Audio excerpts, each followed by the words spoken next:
네, 안녕하세요. 저희는 이제 밀크 K-팝 메타버스라는 프로젝트를 발표하게 된 모여바이오의 팀장 김휘성, 팀원 주홍성. 팀원 박진웅. 설정현입니다.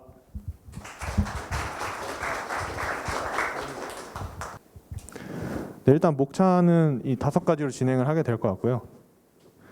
그리고 이제 처음에 이제 프로젝트 배경 중에서 시장 현황에 대해서 말씀드리려고 하는데 사실 다들 아시다시피 K-팝 시장이 굉장히 전에 비해서 엄청나게 커지고 있고 거기에 맞춰서 그 K-팝 팬덤 시장도 굉장히 크게 발전을 하고 있습니다.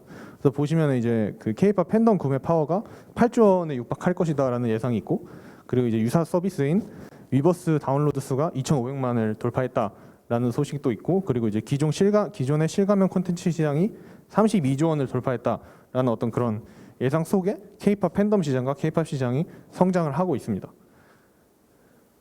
하지만 이 K-팝 시장이 갖고 있는 어떤 고질적인 문제가 있는데요. 그게 이제 어떻게 보면은 기존의 기획사들이 일방향적인 컨텐츠 제공을 하고 있다는 데에서 그 문제점이 있다고 할 수 있는데, 저희는 이제 그거를 타파할 수 있는 그 팬덤들끼리 그 쌍방향적으로 서로 소통을 하면서 즐길 수 있는 콘텐츠를 그 VR 메타버스를 통해서 제공하고자 거기서 그런 질문에서부터 시작을 한 프로젝트라고 할 수 있고요. 그래서 이제 저희가 생각했던 건 이제 주요 2가지 기능이 있는데요. 첫 번째가 이제 통합 공간이고 두 번째가 이제 개인 공간입니다. 저희는 이제 위에 있는 통합 공간을 주로 개발을 진행을 했고요. 통합 공간 같은 경우는 이제 어떤 식으로 콘텐츠가 진행이 되냐면, 좋아하는 앨범을 선택을 한 후에, 내가 좋아하는 아티스트의 좋아하는 앨범을 선택한 후에 그 앨범 단위의 메타버스 생성 또는 접속을 하고 이제 다른 팬덤들과 음성 채팅, 합동 상호 작용, 그리고 공간 꾸미기와 같은 콘텐츠를 통해서 서로 소통할 수 있는 그런 콘텐츠를 구상을 했습니다. 그리고 개인 공간 같은 경우에는 자신의 룸에 접속을 하고 룸을 꾸미고, 그리고 피드를 남의 룸에 가서 피드를 남길 수 있고, 친구 초대 또는 타인 룸에 접속을 하는, 어떻게 보면 이제 그 동물의 숲과 같은 그런 구조를 갖고 있다라고 할 수 있습니다. 그래서 이제 저희 팀 구성에 대해서 설명을 드리자면, 저는 이제 팀의 리더 김휘성이고, 이제 저는 이제 UI 디자인과 모델링 애니메이션을 맡게 됐고요. 그리고 박진웅 씨는 이제 커스터마이징 기능을 구현했고, 그리고 네트워크와 기획을 주로 담당을 하였습니다. 그리고 설정원 씨 같은 경우는 이제 데이터베이스 설계 구현, 그리고 네트워크 동기화를 맡아주셨고, 그리고 주홍성 씨 같은 경우에는 QA, VR 임포팅, 에셋 기능 최적화를 맡아주셨습니다. 네, 그래서 전반적인 스케줄을 간략하게 말씀을 드리자면, 처음에 이제 짧게 사전 기획을 하게 됐고, 그리고 전체 프로젝트에 들어가게 되는 에셋들, 그리고 모델링 애니메이션들을 처음에 제작을 하게 됐고요. 그리고 그걸 기반으로 이제 룸을 구현하게 됐고, 그 이후에 이제 서로 다른 사용자와 만날 수 있게 해주는 네트워크 구축에 이제 그 다음 단계로 넘어갔고, 그 다음에 이제 VR 포팅, 그리고 빌딩 순서대로 프로젝트를 진행하였습니다. 개발 환경 같은 경우에는 기본적으로 유니티 엔진을 사용을 했고요. 그리고 이제 아까 말씀드렸던 것처럼 이제 애니메이션이나 모델링이나 그리고 UI 디자인 같은 경우에는 블렌더로 진행을 했고, 그리고 이제 저희 VR 콘텐츠이다 보니까 오큘러스 퀘스트를 사용을 했고요. 그리고 네트워크 기반 프로젝트이다 보니까 그 펀2랑 이제 플레이팹을 사용을 했습니다. 그래서 전반적인 저희 그 콘텐츠의 워크플로우를 설명드리려고 하는데요. 처음에 이제 회원가입을 하게 되고, 그다음에 로그인을 해서 로비로 들어가게 됩니다. 로비로 들어가면 이제 게임 나가기나 뭐 설정과 같은 기본적인 어떤 기능들이 있고, 로비에 들어가게 되면 이제 그 주요 4가지 기능들이 있는데요. 첫 번째로 이제 마이룸 가기가 있습니다. 그리고 그 다음에 이제 K-팝 월드 접속, 그리고 커스터마이징, 내 캐릭터를 꾸밀 수 있는 커스터마이징, 그리고 마지막으로 이제 친구를 추가하고 관리할 수 있는 그런 4가지 기능이 주요 그 컨텐츠의 기능이라고 할 수 있습니다. 그래서 방금 설명드렸던 워크플로우를 좀 자세히 그 GIF로 설명을 좀 드리자면, 이제 처음에 회원 가입을 하고 로그인을 하게 됩니다. 그래서 로비에 접속하게 되면은 캐릭터 위에 떠 있는 친구 추가 관리 기능을 통해서 내가 친구를 추가하고, 그리고 친구를 또 삭제할 수 있고 관리할 수 있는 그런 기능을 구현을 했습니다. 그러고 이제 커스터마이징 기능인데요. 이제 기본적으로 그 아까 말씀드렸던 룸에 접속을 할 때 저 아바타에 빙의를 해서 들어간다고 생각하시면 될 것 같습니다. 그래서 그 아바타를 꾸밀 수 있는 기능인데요. 보시면 이제 캐릭터의 색상을 기본적으로 변경을 할 수 있고, 그리고 이제 캐릭터 머리에 있는 파티클의 매테리얼을 변경을 해서 그 어떤 다른 인상을 줄 수 있는 그런 기능을 넣었고요. 그리고 이제 이거 같은 경우에는 아이돌 로고인데 이제 제가 좋아하는 아이돌의 로고를 내 아이디 옆에 넣어서 내가 어떤 아이돌을 좋아하는지 어떤 아이덴티티를 표현할 수 있는 그런 기능을 집어넣었습니다. 그리고 이제 커스터마이징 마지막 기능으로는 이제 문구 변경 기능인데 그 캐릭터 배 쪽이 전광판이라고 생각을 했고 그쪽에 이제 내가 넣고 싶은 기입하고 싶은 문구를 직접 입력을 해서 넣을 수 있는 그런 기능을 넣었습니다. 그리고 이제 앨범 선택인데요. 아까 말씀드렸던 이제 K-팝 접속 그 기능에 대해서 말씀드리려고 합니다. 처음에 이제 저희 대표적으로 이제 BTS와 에스파 그 두 그룹을 저희가 각각 하나의 맵을 구현을 했고요. 그래서 보시면은 이 PPT에 올라와 있는 그 컨텐츠 같은 경우에는 BTS입니다. 그래서 저희는 BTS 앨범을 선택을 하고 채널을 접속을 한 다음에 채널을 기본적으로 3개를 그 구성을 했고요. 각 채널당 20명까지 들어갈 수 있게끔 구성을 했습니다. 그래서 들어가게 되면은 이제 오른쪽에 보시면은 이제 BTS 다이너마이트라는 노래 뮤비에 있는 마지막 스테이지에 있는 맵인데요. 그걸 좀 비슷하게 구현을 해서 보시면 이제 왼쪽에 포토카드를 걸어둘 수 있는 등신대가 있고 앞쪽에 이제 실제로 뭐 BTS들이 춤을 추는 공간은 아니지만 그런 어떤 무대를 좀 간략하게 구현해 놓은 그런 구성입니다. 그리고 이제 폭죽을 터트리는 그런 어떤 UI도 집어넣고 그리고 아까 말씀드렸던 것처럼 이제 아이돌 관련 오브젝트를 그 제가 들어간 맵에 소환을 해서 방 꾸미기 같은 개념으로 그 맵 자체를 꾸밀 수 있는 그런 기능을 집어넣었습니다. 그리고 이제 페인팅 기능인데요.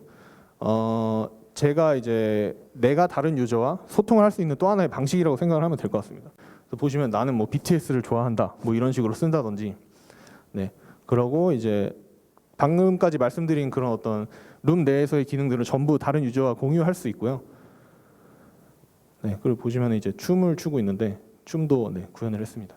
이런 좀 재밌는 기능들을 통해서 좀 색다른 그 상호작용을 할 수 있지 않을까 생각을 해서 집어넣은 기능입니다. 그래서 플레이 영상인데요, 시연 영상 좀 길어서 중간중간 좀 스킵하면서 가겠습니다.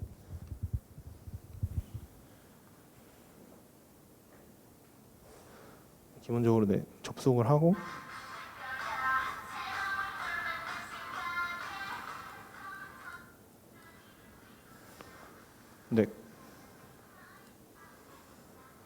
커스터마이징을 할 수 있고 문구를 기입해서 수정을 할 수 있고요. 그리고 앨범 채널에 들어가서 룸을 꾸미고 놀 수 있는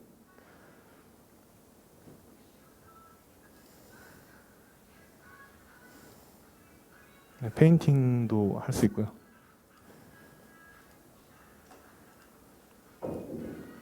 그리고 춤을 추게 되면은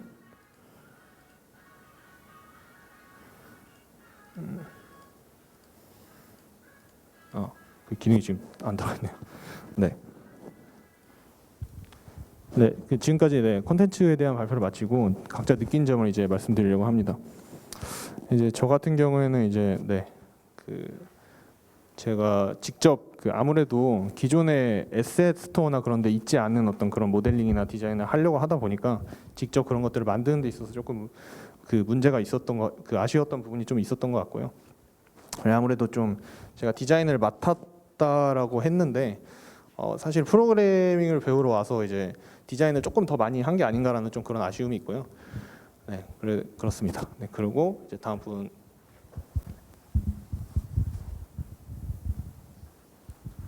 길다면 길고 짧았다면 짧은 기간 동안에 모든 것을 쏟아부었다고 생각했지만 퀄리티 있는 결과물이 나오지 못해 많이 아쉬웠고 그에 따른 체력 소모와 멘탈 관리를 잘 못해서 다음에 개발을 할 때는 뭐 열정을 쏟아붓는 것도 중요하지만 체력 관리와 멘탈 관리를 하는 게 중요하다고 생각합니다.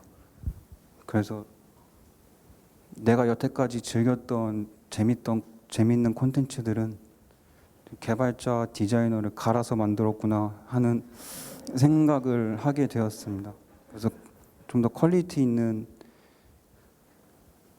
콘텐츠를 만들기 위해서는 좀 더 많은 노력을 해야 된다고 느꼈습니다. 그리고 밤새 열심히 개발했던 우리 6기 동기들 멋진 콘텐츠 만든 거 고생 많이 했다고 말 전하고 싶습니다.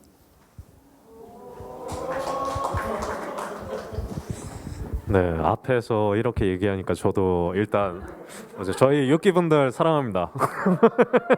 네, 안녕하세요. 저는 전체적인 기획 및 로비, 커스터마이징 그리고 페인팅 기능 담당한 박진웅이라고 합니다.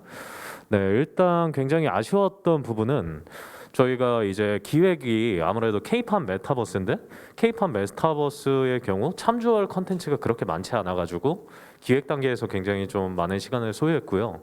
그렇다 보니까 약간 제가 목표했던 수준은 좀 더 높았는데 그거에 약간 못 미친 것 같아서 좀 많이 아쉽고요.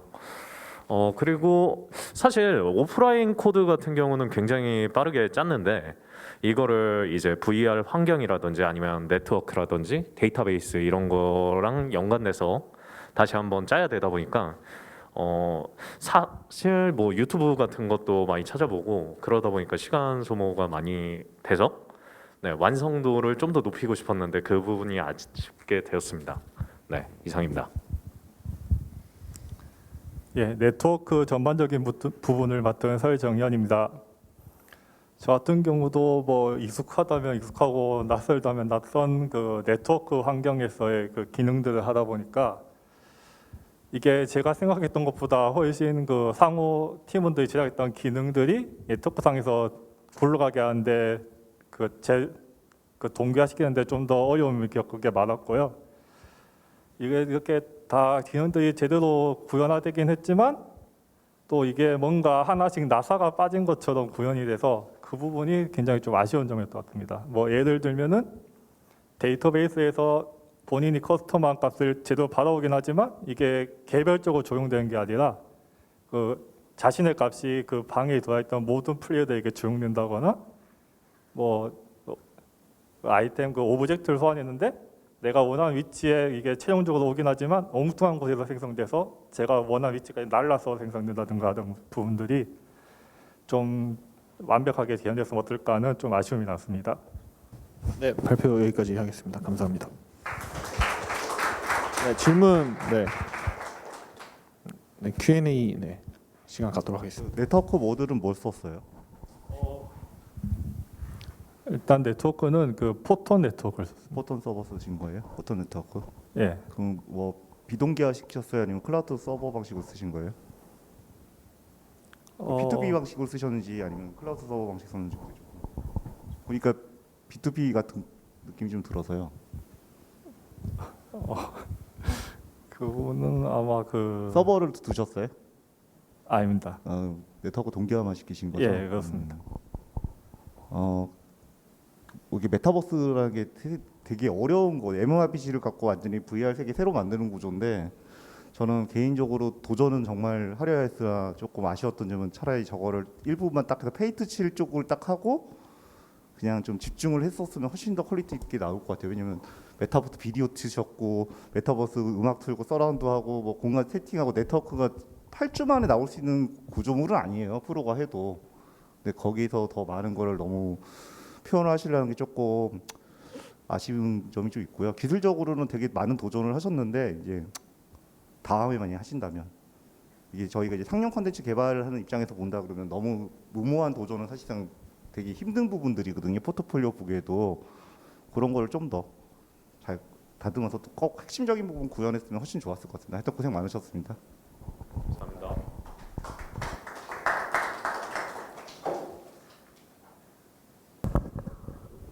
아까 채널별로 20명 제한을 두셨다고 했는데 혹시 테스트를 해보셨는지랑 이유가 있는지 혹시 알 수 있을까요? 20명을 둔 이유는 일단 포톤 무료 버전이 제공하는 최대 인원수가 20명이기 때문이고 지금 저희가 가지고 있는 VR 디바이스 개수가 부족해서 지금 4명까지밖에 테스트해보지 못했습니다. 그렇죠. 네. 대부분이 다중 사용자 접속 환경을 구현할 때 이런저런 어려움이 다 같이 동반되기 때문에 나머지를 제대로 하려고 그래도 유니티를 이제 태블릿이나 다른 모바일 버전으로 빌드를 해서 접속을 해야 되는 그런 어려움이 있어서 하여튼 모든 과정을 다 포함해서 사실은 앞서 말씀하신 대로 동시상용자 접속 메타버스를 구현하는 거는 굉장히 힘들었을 부분이었을 것 같고, 일단은 또 그래픽도 다 직접 모델링 하신 거죠. 예, 사실 메타버스의 꽃이 또 아바타인데 아바타의 퀄리티에도 사람들이 민감해해요. 제페토 정도는 아니더라도 기본 에셋을 좀 쓰고 나머지를 모델링해서 꾸미셨으면 또 그래도 좀 모양새가 났을 텐데 그 정성은 굉장히 좋으신데 결과물이, 그러니까 여러분들이 다 보면은 고생은 했는데 결과물이 스스로 만족하지 못해서 되게 그 표정들이 묻어나거든요. 근데 그러실 필요 없는 게 어차피 7주간의 좋은 경험을 나눠 가지는 과정이라서 내가 이런 걸 해서 이런 경험을 얻었다는 거는 남기시되 그래도 결과물이 좀 예뻐야 취직하실 때 포트폴리오라도 좀 쓰실 거잖아요. 그래서 그런 부분을 앞으로 하실 때 그릴 건 그리고 갖다 쓸 건 갖다 쓰고를 적절하게 믹싱하셔야지 되고, 예를 들면 그런 다중 사용자도 솔루션들이 있기도 있거든요. 그런 거를 좀 코어를 써서 내가 나머지를 모델 공유나 뭐 음성 공유나 이런 것만 내가 만들고 나머지 인터랙션 공유는 뭐 기존 모듈을 쓴다든지 그렇게 믹싱을 했으면 7주지만 조금 사기스럽게 나올 수 있었을 텐데 너무 FM으로 하시다 보니까 쌓아 올리는데 한계가 있지 않았을까 싶어서 좀 그랬고, 하여튼 다음에는 주제 선정부터 이렇게 좀 스마트하게 잘 해보시면 좋지 않을까 싶습니다. 수고하셨습니다.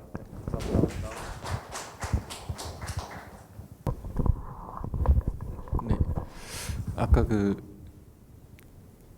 아바타 캐릭터가 춤을 추잖아요. 네, 뭐 오큘러스를 사용하셨으니까 뭐 상반신은 내 팔이나 뭐 몸 동작을 쫓아갈 것 같은데 하반신은 어떻게 구현을 하셨나요?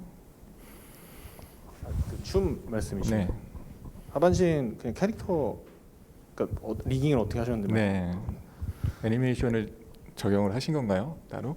아, 네, 따로 한 겁니다. 네, 그래서 사실 사람의 형태는 아니어서 그냥 기존 레퍼런스들 뭐 좀 사람이 아닌 다른 캐릭터들이 춤추는 거 보고 다리나 팔 같은 거 조금 구현했습니다. 네. 뭐, 그러니까 퀄리티의 아웃풋을 보게 되면 뭐 역시나 뭐 학생들이 작업을 한 것이구나를 느낄 수는 있지만 이걸 자체를 그 멀티 유저를 사용하는 VR 공간을 구현했다는 것 자체가, 그런 걸 기획했다는 것 자체가 굉장히 전 도전적인 과제였다고 생각을 하고요. 쉽지 않은 것들이죠. 저희도 이제 회사에서 하고 있는 기능적인 부분들은 다 도전을 하신 거예요. 그게 완성도적인 부분이 차이가 나 있고 뭐 캐릭터나 디자인 같은 부분들이 분명히 차이가 나 있긴 하지만 일반 기성회사에서 하려고 하는 많은 기능들을 다 어느 정도 구현을 하려고 노력하신 부분에 대해서 되게 박수를 보내드리고 싶습니다. 고생하셨습니다. 감사합니다.